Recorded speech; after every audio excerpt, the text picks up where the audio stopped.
रामपुर गांव के जंगल के पास एक भूतिया टूनी चिड़िया की आत्मा रहती थी। वो बहुत ही अच्छी और दयालु थी।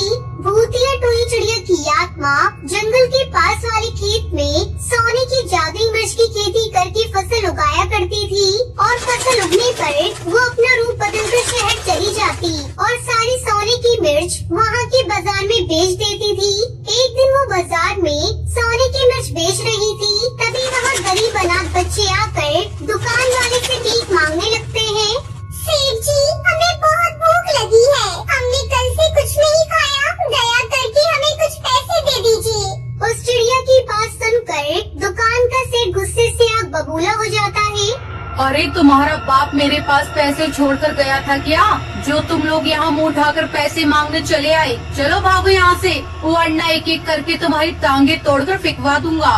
सेठ की धमकी सुनकर सभी बच्चे घबराकर वहाँ से चले जाते हैं। ये देख भूतिया टूनी चिड़िया की आत्मा को उन बच्चों के लिए बहुत बुरा लगता है और फिर रात के समय वो सारे बच्चे कचरे के ढेर के पास पहुंचकर वहाँ से बासी खाना उठाकर खाने लगते हैं। ये देख वो उन्हें फौरन रोक लेती है। ठहर जाओ, तुम लोग ये बासी खाना मत खाओ, मैं तुम्हें ताज़ा खाना खिलाती हूँ, चलो मेरे साथ। उसके बाद भूतिया टूनी चिड़िया की आत्मा उन सभी बच्चों को अपने घर ले जाती है। भूतिया चिड़िया की आत्मा का घर होने की वजह से उस घर में ढेर सारी डरावनी चीजें रखी हुई थी, जिसे देखकर सभी बच्चे घबरा जाते हैं। आंटी, आपका घर तो बहुत ही डरावना है, यहाँ इतनी अजीब चीजें क्यों रखी हुई है?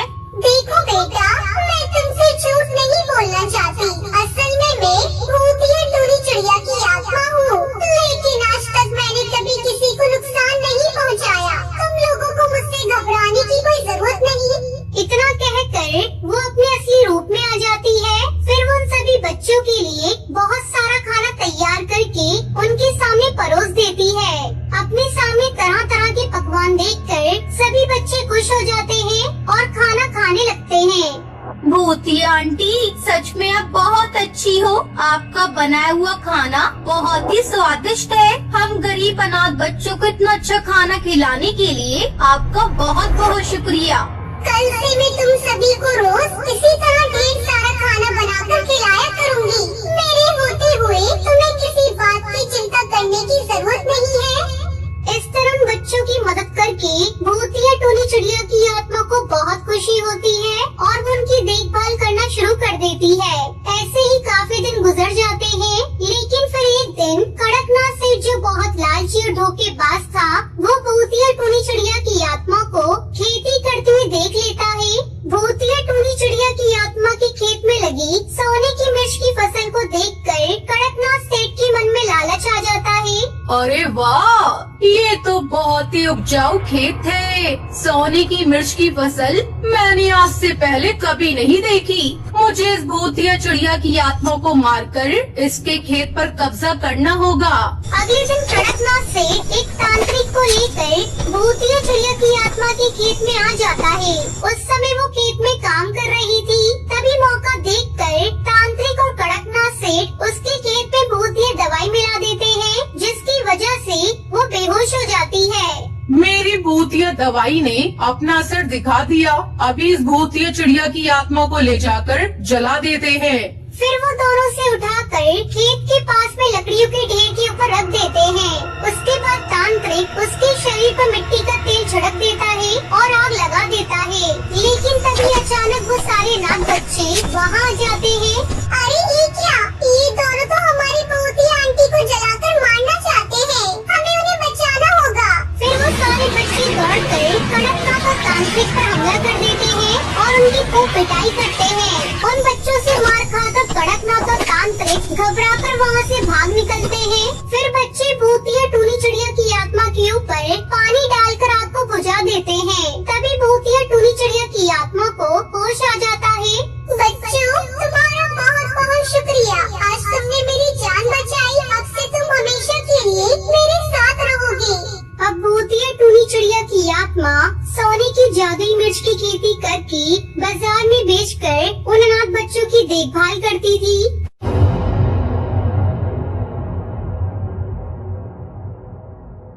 बहुत समय पहले की बात है। एक गांव में टुनटुनी और गोलू नाम के दो गरीब भाई बहन रहते थे। सालों पहले उनकी माता पिता की मौत हो गई थी, इसलिए दोनों रोज पास के जंगल से फल तोड़कर उन्हें बाजार में बेचा करते थे।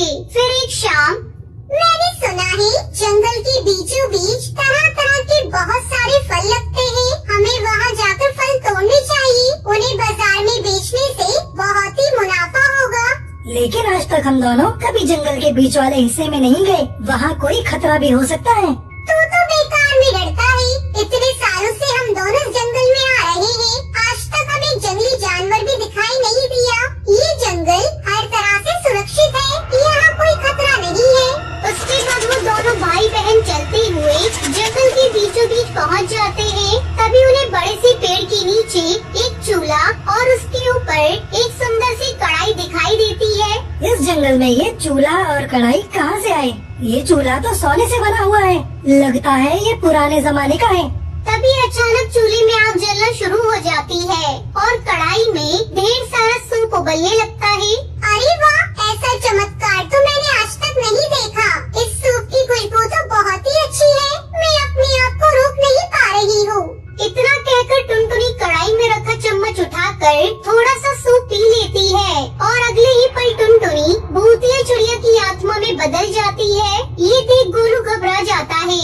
अरे नहीं, ये क्या? टुनटुनी इतनी डरावनी कैसे बन गई? तभी उस कढ़ाई के पास एक बड़ी सी तलवार आ जाती है। टुनटुनी फौरन तलवार को उठाकर गोलू पर वार करने की कोशिश करती है, लेकिन गोलू अपनी जान बचाकर वहाँ से भाग निकलता है। थोड़ी दूर भागने के बाद गोलू को गांव के कुछ पक्षी मिलते हैं। अरे क्या हुआ गोलू, तुम इस तरह डर कर कहाँ भाग रहे हो? मेरी बहन एक भूतिया चिड़िया की आत्मा के रूप में बदल गई है और वो मुझे जान से मारना चाहती है। गोलू की बात सुनकर सभी पक्षी हैरान रह जाते हैं। तुम चिंता मत करो गोलू, हमें उस जगह ले चलो। हम तुम्हारी बहन को पकड़कर किसी तांत्रिक के पास ले जाकर उसे ठीक करवा देंगे।